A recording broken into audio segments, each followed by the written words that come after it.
Hey kids, we're gonna learn about superheroes today with superpowers. Okay, I'm not gonna actually talk like that the whole time. But what I am gonna do is talk to you about some more power properties. This time we're gonna talk about the division properties of exponents. Last time we talked about the multiplication ones or the product um, powers of exponents. So we're gonna focus on two goals today. And our two goals are one, I can divide powers that have the same base. And two, I can simplify powers of quotients. Okay, so we'll talk about what both of those look like. But they're going to be these two properties, the quotient of powers property and the power of a quotient property. All right, now let's review our rule of thumb that we talked about last time. When in doubt, always expand the original exponents and then rewrite them as new ones, either by combining or canceling things out. Today we're going to be canceling things out. Last time we did more combining, but we're going to be doing more canceling things out today. Okay, but you can always do that. You don't ever have to take the shortcuts. You can always write this out, write them out, and make sure it works that way. So why don't we start off with quotients of powers. So I have two examples here. I'm going to actually do the x one first. So, well, we'll switch them around. So, we have, it's called quotient of powers property because we have division of two different powers. And I'm going to put in parentheses here that they have to have the same base. Because they do have to have the same base. It won't work if they had different bases. Meaning, if this first example, 2 to the 6th power over 2 to the 2nd power, if it was like 2 to the 6th power over 3 to the 2nd power, we couldn't do that. We couldn't actually use this property because they don't have the same base.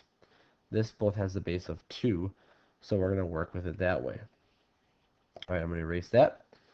All right, let's first start by writing it out. Use that rule of thumb. So this would be 2 times 2 times 2 times 2 times 2 times 2 over 2 times 2. All right? Now if you look at this, think about what happens when you have 2 divided by 2. Like 1, 2 over another 2. Well, they cancel each other out. You're dividing the same number, it's just going to become 1. So if I take 2 over 2, that's 1. So in other words, it's just gone. If I have 2 over 2 over here, again, it's 1. It's just like multiplying 1 by the whole thing, which doesn't change it. So now the only thing that's left is 2 times 2 times 2 times 2 over 1, which equals 2 to the 4th power, or I think 2 to the 4th power is 16. Okay, but we ended up with 2 to the 4th power because things canceled out. Nothing on the bottom anymore. Now let's do it with x's. This would be x times x times x times x on top, and on the bottom we have 7 of them, so x times x times x times x times x times x times x. Okay? Now looking at this again, we can cancel some things out. X over x is just 1, so it's gone. X over x, x over x, x over x. There's nothing left on the top, which means it's just a 1. And then on the bottom we have x times x times x, which is x cubed. And if you remember back from our negative exponents, you can also write that as x to the negative 3rd power.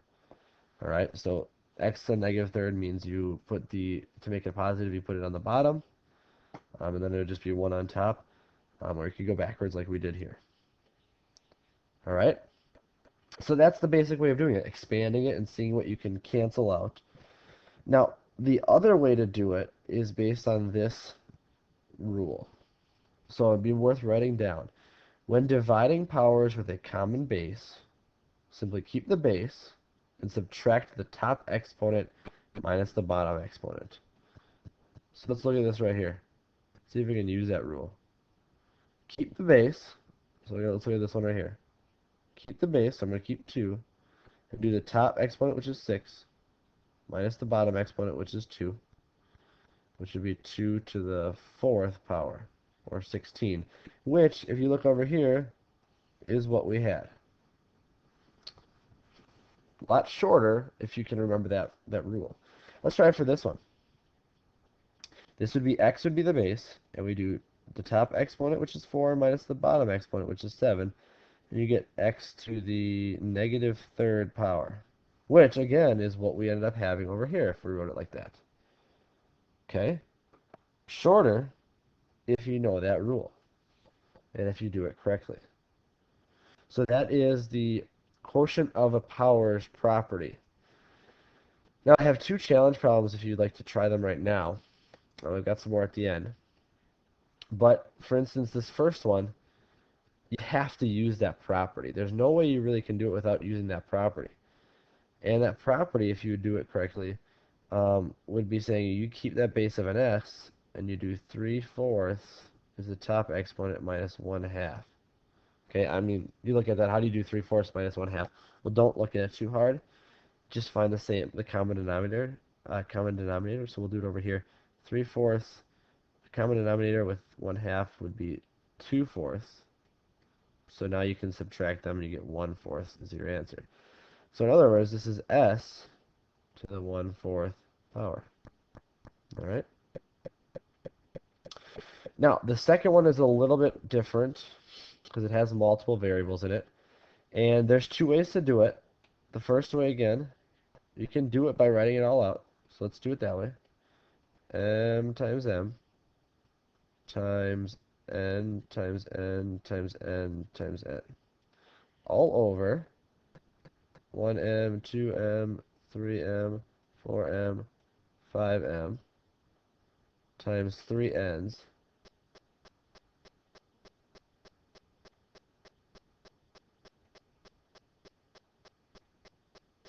N times N times, back her up, times N. Alright, let's see what can cancel out. We have an M over an M, that'll cancel out. Another M over an M, that'll cancel out.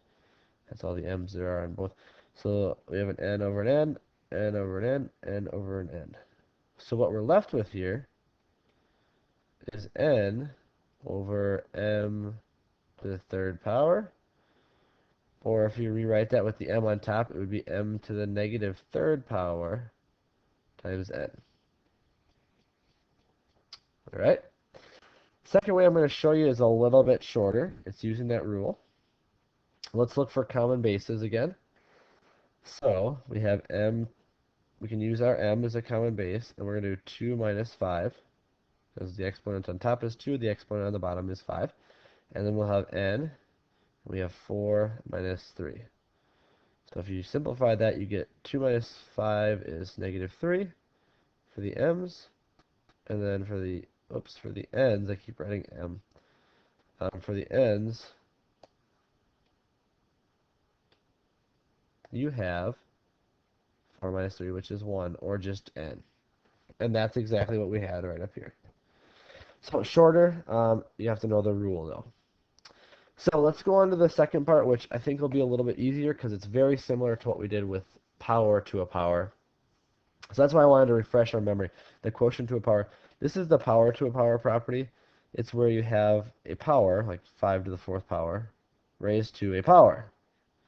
And recall, we kind of distribute this to the power in there. So we end up doing 5 to the 4 times 2, which is 5 to the 8th.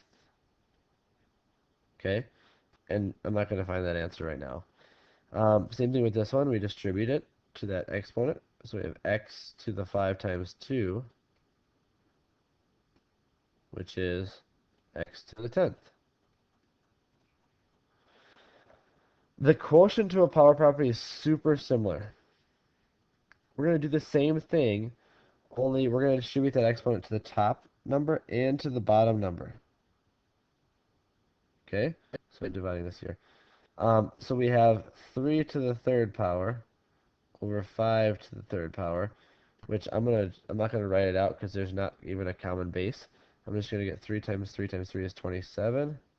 5 times 5 times 5 is 125, and I don't think that can simplify at all, so we're gonna leave it like that. On the top, or on the second one, distribute it to that and distribute it to that. Now the top one is just going to be 8 to the 6th power, because there's no power on the 8. The bottom one is going to be that n, kind of like we did before, to the 5 times 6 power, which will be 8 to the 6th power over n to the 30th power. Or if you want to bring that n on top, it would be 8 to the 6th power times n to the negative 30th power. Okay? So that's how you do the quotient to a power property. Alright? So here's that rule again. When a quotient, well, when a quotient is raised to a power, simply keep the base and multiply the exponents together like we did. Okay? Make sure you do it to all of those parts. So I have one challenge problem. Let's see if we can figure this one out. We're going to do the same thing. We're going to distribute that outside exponent to all the parts inside. So yes, we have to distribute it to the 2, and to the x to the 6th power, and to the y to the 4th power. So let's rewrite this. It's going to be 2 to the negative 3rd power times x to the 6 times negative 3rd power all over y to the 4 times negative 3rd power. So let's simplify a couple of those. This is 2 to the negative 3rd, x to the negative 18th over y to the negative 12th. And now remember, we don't want any negative exponents usually, so let's change it. Anything that has a negative, you should flip to the top or to the opposite part to make it a positive. So in other words, we're going to put the 2 to the negative 3rd on the bottom as 2 to the positive 3rd. And we're going to put x to the positive 18th on the bottom. That makes it a positive. And then y to the positive 12th on the top.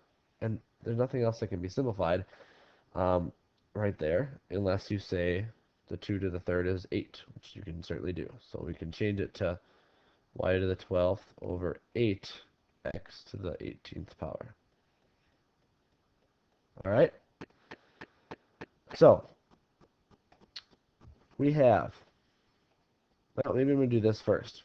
I have two challenge problems here, big challenge problems, but I want to recap all the exponent properties before I have you do those. All right? Product of powers property, and the first three we talked about last time. So product of powers, when we have the same base and two different things, we add the exponents together. Two different exponents, we add them together. Power to a power, like we just reviewed here, is when you have a power outside of a power, and that's when you multiply those. That's the shortcut for multiplying those. Power of a product is when you have two things multiplied together, and you have that raised to an exponent, and then you distribute that exponent to the two parts.